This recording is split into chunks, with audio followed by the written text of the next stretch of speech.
স্যারের বউ আংটি খুব লোভী ছিল। আমার কাছে যখন তখন জামাকাপড় টাকা পয়সা চাইত। আন্টির একটা মেয়ে আছে, দেখতে খুব সুন্দরী। আন্টি একদিন আমার কাছে 5,000 টাকা চাইল আর বলল, আমি তোমাকে এমন কিছু দিব যা কেউ দিতে পারবে না। তারপর মাত্র 5,000 টাকার বিনিময়ে আন্টির 12 বছরের মেয়েকে দিয়ে যা করেছিল তা শুনলে তোমাদের মাথা গরম হয়ে যাবে। তাহলে মূল গল্পটা বলি। হ্যালো বন্ধুরা, কেমন আছো তোমরা সবাই? আমি তোমাদের সবার প্রিয় কেয়া আপু তোমাদের জন্য নিয়ে এলাম একটা নতুন গল্প। গল্পটি শোনা মাত্রই আশা করি তোমাদের দাঁড়িয়ে যাবে এবং তোমরা সবাই হাতের কাজ করতে হেডফোন নিয়ে বসে যাও।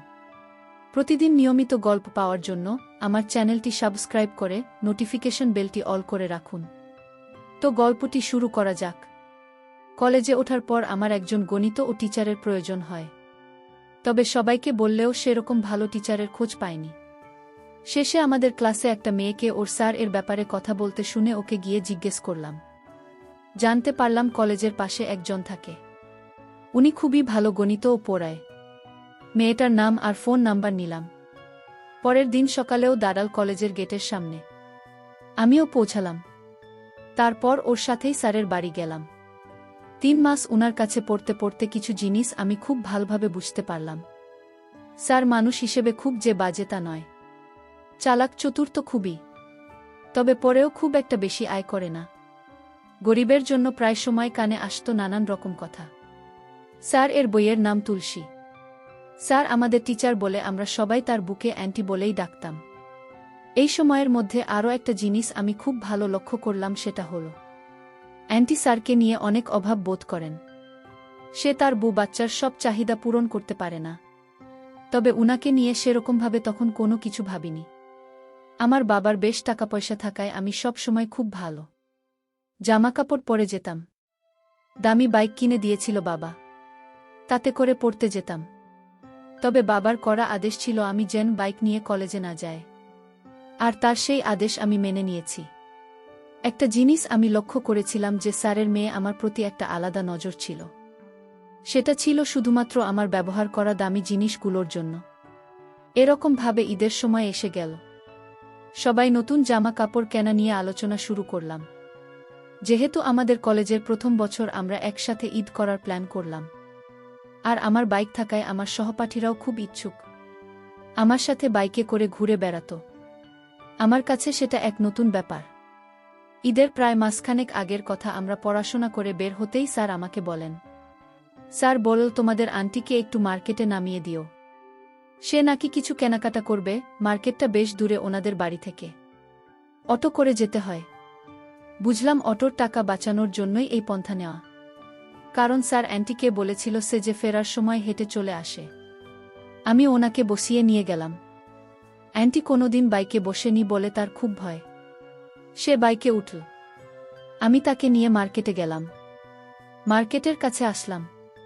সেখান থেকে আমার বাড়ি সোজা রাস্তা আর স্যারের বাড়ি উল্টো রাস্তায়, মানে আবার পিছনে যেতে হয়। অ্যান্টি বলল, একটু দাঁড়াবে? আমার বেশি কিছু না, একটা জামা কিনব। কিনা হয়ে গেলে আমাকে একটু ছেড়ে দিও বাড়িতে। আমি রাজি হয়ে গেলাম। বুঝলাম ওনার ও আমার প্রতি অন্য উদ্দেশ্য আছে। আবারও একই রকমভাবে ফিরলাম। অ্যান্টি আমায় বলল, তুমি এখানে আমাকে নামিয়ে দাও। তোমার স্যার দেখলে আমায় বকা দিবে, বলবে পায়ে হেঁটে আসতে বলেছিলাম, আর তুমি অন্যকে কষ্ট দিয়ে বাইক দিয়ে আসলে, তার খরচ বাড়ালে। আমি আন্টিকে এখানেই বাইক থেকে নামিয়ে দিলাম। পরের দিন আমি একটু আগেই চলে যাই পড়তে। বাইরে দাঁড়িয়ে শুনতে পাই আন্টির কান্নার আওয়াজ। স্যারের কাছে টাকা নেই, তার বউ ছেলেকে কিছু কিনে দিতে পারছে না। আমার মাথায় একটা প্ল্যান এল। সেদিন বাড়িতে ফিরে মাকে বললাম, আমার তো অনেক নতুন জামা আছে যেগুলোর ভাঁজও ভাঙেনি, সেগুলো আমি গরিবদের দেব। মা তো শুনেই লাফিয়ে উঠল ছেলের মুখে এই কথা শুনে। আমি বেছে বেছে আমার 4-5টা না পরা দামি শার্ট আর টি শার্ট নিলাম। ক্লাস শেষ করে সবাই চলে গেলেও আমি বাইরে বাজারের কাছে অপেক্ষা করতে লাগলাম, কারণ অ্যান্টি রোজ বাজার করতে আসত। অ্যান্টি আসতেই আমি ব্যাগ থেকে বার করে জামাগুলো দিতে গেলাম। অ্যান্টি কিছুতেই নেবে না। অ্যান্টি বলল, আমি এসব কিছুতেই নিতে পারবো না। দেখো, তোমার স্যার জানতে পারলে খুব রাগারাগি করবে। এই শাড়ি জামা কাপড় আমি নিতে পারবো না। আমি অনেক অনুরোধ করার পরে উনি রাজি হল। অ্যান্টিক এখন দিও না তুমি, বরং দুপুর ৩টের সময় আমি বাড়ি ফিরে মাকে বলে তার একটা পুরনো দামি শাড়ি ও নিলাম। শাড়িগুলো মা একদিনও পরেনি, সেগুলো গিফট পেয়েছিল। তবে মাও চকচকে শাড়ি পছন্দ করে না। আমি দুপুরে গেলাম। স্যার বাইরে গেছে কোনো কাজে, সন্ধেবেলা ফিরবে মেয়ে স্কুলে। স্কুল শেষ হবে ৪টাতে, তারপর কোচিং করে ফিরতে ফিরতে ৬টা। আমি শাড়ি আর জামা গিফট দিতে অ্যান্টি চোখে আমি হাসি দেখলাম। সেটা খুশির হাসি যে নয় তা বোঝার আমার যথেষ্ট ক্ষমতা ছিল। সেটা ছিল এক প্রকার লোভ হাসি। প্রথমে খুব বাহানা করছিল সেগুলো না নেওয়ার জন্য। তবে ১০,০০০ টাকা দামের শাড়ি ফিরিয়ে দেওয়ার মতো ক্ষমতা সবার থাকে না। অ্যান্টি বলল, তুমি আমাদের জন্য এত কেন করছো? আমি তোমাকে কিছুই দিতে পারব না এর বদলে। আমি বললাম, কি যে বল না অ্যান্টি, আমার কিছুই চাই না তোমার থেকে। আন্টি বলল, না, এর বদলে আমার তোমাকে কিছু দেওয়া উচিত। আমি বললাম, না আন্টি, আমার কিছু লাগবে না। আমার যদি কোনো সময় কিছুর প্রয়োজন হয় তাহলে আমি চেয়ে নেব। আমি বললাম, আন্টি তোমার এই কাপড়গুলো পছন্দ তো? অ্যান্টি বলল, পছন্দ মানে ৭ জন্মেও তোমার স্যার আমাকে এসব দিতে পারবে না। আর তুমি আমাকে কত দামি জামাকাপড় দিলে। আমি বলেছিলাম, এটা কিছু নয়, এরকম আরও দেব পরে, তবে আপাতত আর নেই। অ্যান্টি বলল, হ্যাঁ দিও। অ্যান্টি আমার চোখের দিকে এক অন্যরকম দৃষ্টিতে তাকিয়েছিল। তবে আমার সাহস হয়নি ওনাকে কিছু বলার। আমি উঠে আসেছিলাম। তখন আন্টি আমায় বলল, তোমার যে কোনো সময় যা প্রয়োজন হয় আমার কাছে চেয়ে নিও। আমি বললাম, তুমি আর কি দেবে? আমি তোমাকে কত কিছু দিয়ে গেলাম। অ্যান্টি বলল, আমি তোমায় এমন কিছু দিব যা কেউ দিবে না। আমি বললাম, আন্টি কি এমন জিনিস আমায় দিবে যা কেউ দিবে না আমায়? আমি চলে এলাম।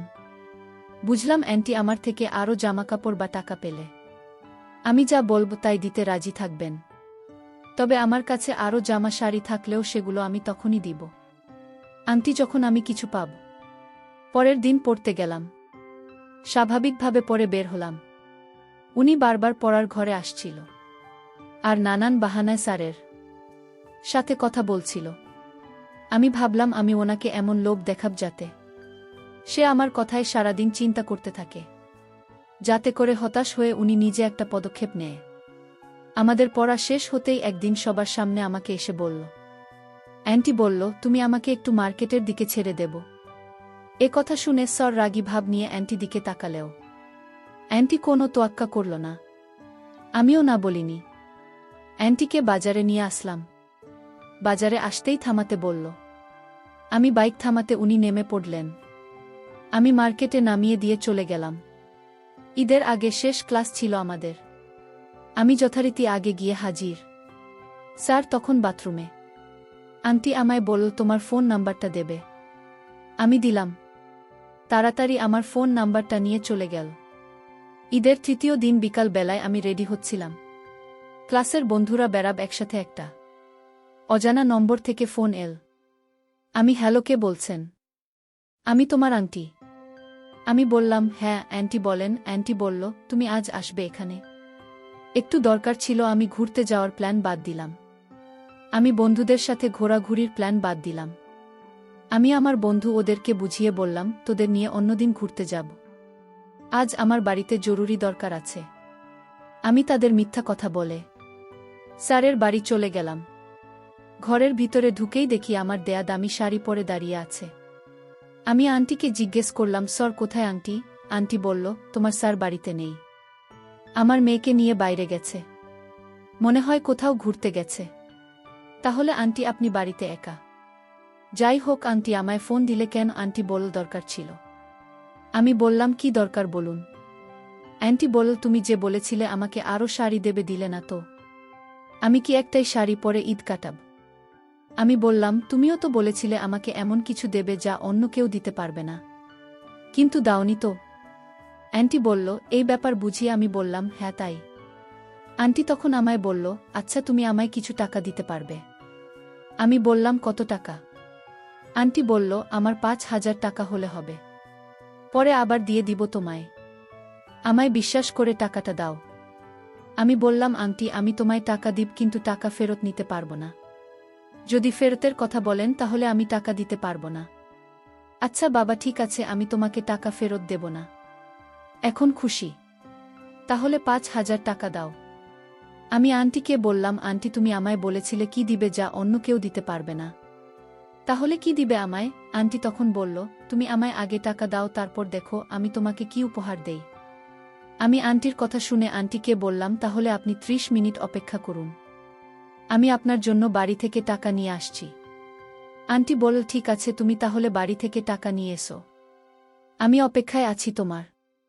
আমি তখন বাইক দিয়ে আমার বাড়ির দিকে রওনা দিলাম। আমি ঘরে ঢুকে মানিব্যাগ থেকে 5,000 টাকা নিয়ে আন্টির বাসায় চলে আসলাম। আজ আমি মনে মনে ভাবতে লাগলাম, দেখি আজ আন্টি আমায় কি দেয়। মনে মনে ভাবলাম টাকা দিত পরে আগে দেখি আন্টি কি দেয়। আমি জানতাম আন্টি আমায় কি দেবে, কিন্তু আমি যা ভেবেছি তাই কি দিবে।